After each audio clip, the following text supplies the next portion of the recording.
In the latest move against operations of Venezuela's disputed leader, Nicolas Maduro, President Trump announced yesterday a blockade of all sanctioned oil tankers going both into and out of Venezuela.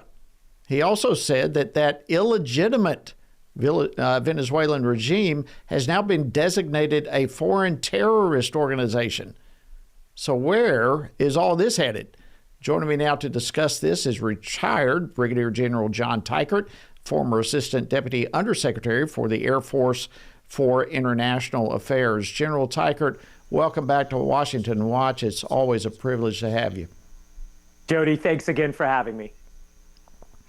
Okay, let's start with this. So for those of us who are not really fully aware of what this the president's blockade announcement effectively does, can you kind of break that down for us? Jody, absolutely. There is a shadow tanker fleet that operates outside of international law that has about 1,000 total tankers in it, and it's estimated that about 50% of Venezuela oil exports and imports are serviced by that shadow tanker fleet, again, that operates outside of international law. And so the expectation is that these blockade announcements could very easily mean that the United States is going to act against 50% of the inflow and outflow of oil from Venezuela.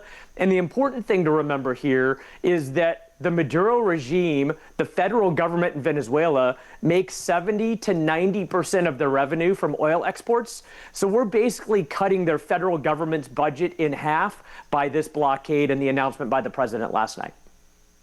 Well, that would have to have enormous economic impacts on Venezuela.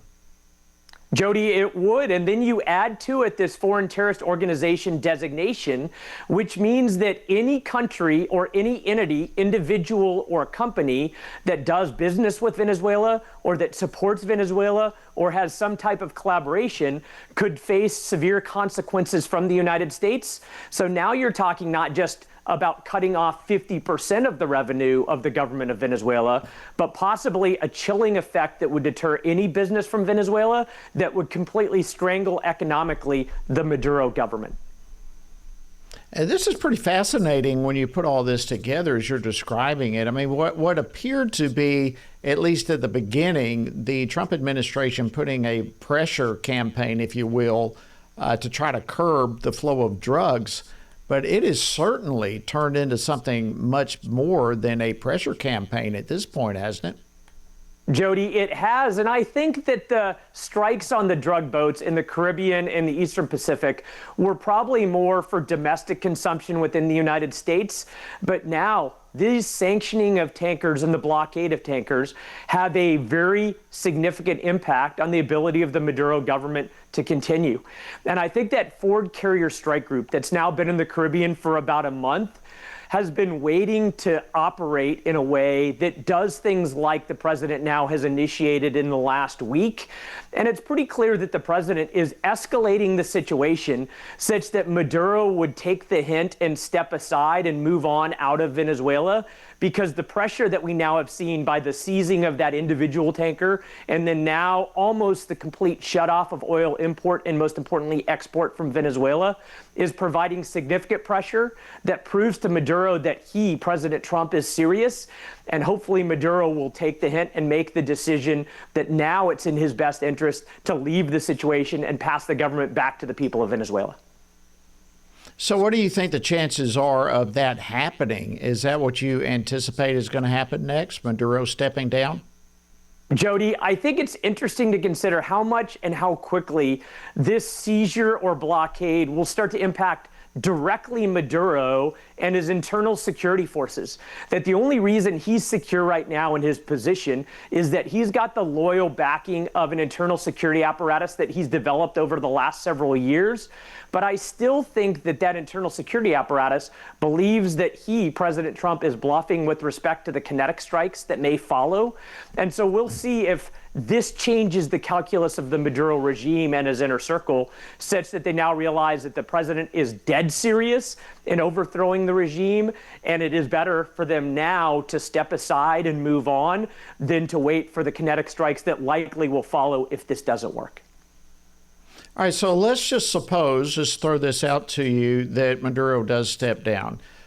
What happens next? I mean, what kind of person would step back in? Could we end up having someone just as bad, or would things get better, both for Venezuela and for relationships with the U.S.?